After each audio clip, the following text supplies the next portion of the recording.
You can roughly locate any community in the world, somewhere along a scale running all the way from democracy to despotism.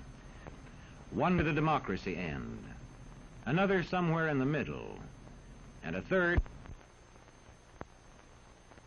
Let's find out about despotism. This man makes it his job to study these things.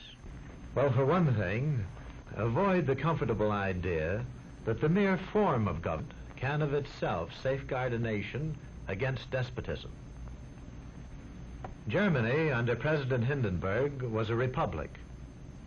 And yet in this republic, an aggressive despotism took root and flourished under Adolf Hitler. When a competent observer looks for signs of despotism in a community, he looks beyond fine words and noble phrases. For which it stands, one nation, indivisible, with liberty and justice for all. Many observers have found that two workable yardsticks help in discovering how near a community is to despotism: the respect scale and the power scale. A careful observer can use a respect scale to find how many citizens get an even break. As a community moves towards despotism, respect is restricted to fewer people. A community is low on a respect scale if common courtesy is withheld from large groups of people on account of their political attitudes. If people are rude to others because they think their wealth and position gives them that right, or because they don't like a man's race or his religion.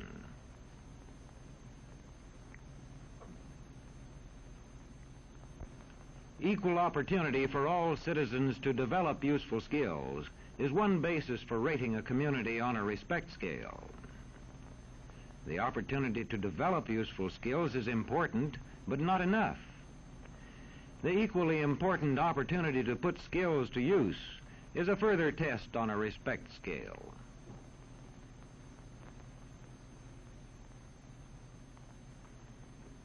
A power scale is another important yardstick of despotism.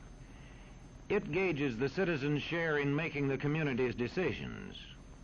Communities which concentrate decision-making in a few hands rate low on a power scale and are moving towards despotism.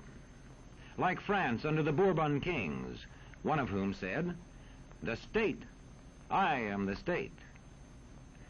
Today, democracy can ebb away in communities whose citizens allow power to become concentrated in the hands of bosses. What I say goes, see? I'm the law around here. The test of despotic power is that it can disregard the will of the people. It rules without the consent of the governed. Look beyond the legal formalities of an election in measuring a community on the power scale to see if the ballot is really free. If the citizens can vote only the way they're told, a community approaches despotism.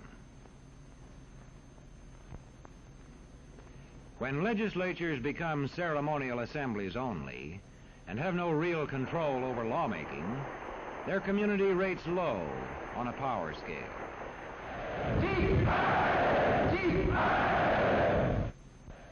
In a downright despotism, opposition is dangerous, whether the despotism is official or whether it is unofficial.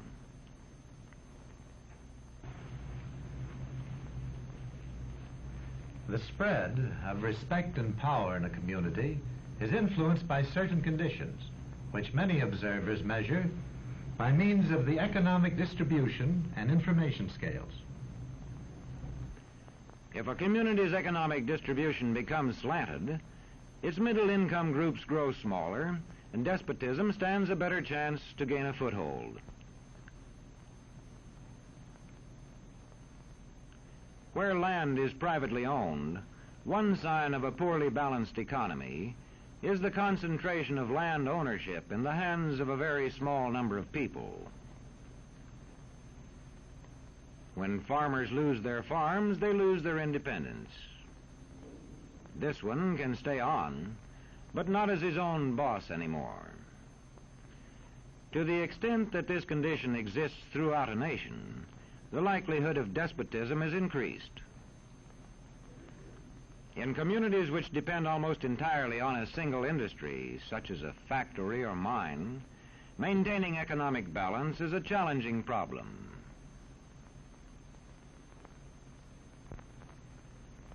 If this condition exists over the nation as a whole, so that the control of jobs and business opportunities is in a few hands, despotism stands a good chance.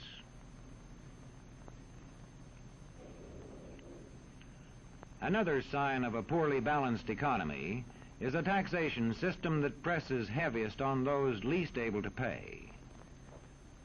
A larger part of a small income is spent on necessities such as food. Sales taxes on such necessities hit the small income harder.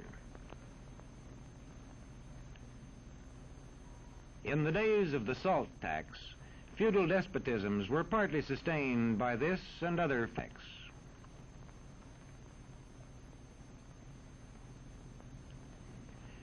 A community rates low on an information scale when the press, radio, and other channels of communication are controlled by only a few people, and when citizens have to accept what they're told. In communities of this kind, despotism stands a good chance. See how a community trains its teachers. Bear this in mind. Young people cannot be trusted to form their own opinions.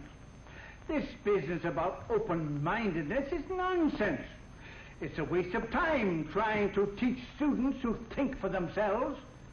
It's our job to tell them. And when teachers put such training into practice, despotism stands a good chance. These children are being taught to accept uncritically whatever they're told. Questions are not encouraged. How can you ask such a question? Have you got a textbook? Yes, ma'am. Does it say here that our law courts are always just? Yes, ma'am. Then how dare you question the fact? Sit down. And so we aren't surprised when... But it must be true. I saw it in this book right here.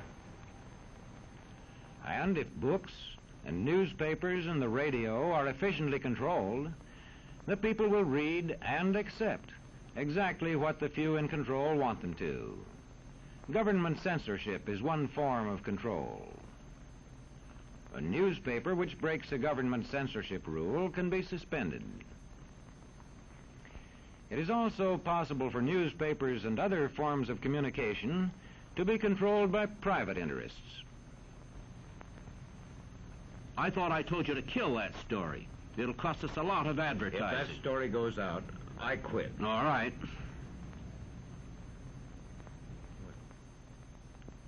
What sort of community do you live in? Where would you place it on a democracy-despotism scale? To find out, you can rate it on a respect scale and a power scale. And to find out what way it is likely to go in the future, you can rate it on economic distribution and information scales. The lower your community rates on economic distribution and information scales, the lower it is likely to rate on respect and power scales, and thus to approach despotism.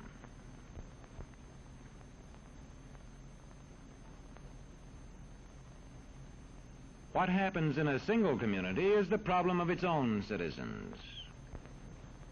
But it is also the problem of us all, because as communities go, so goes the nation.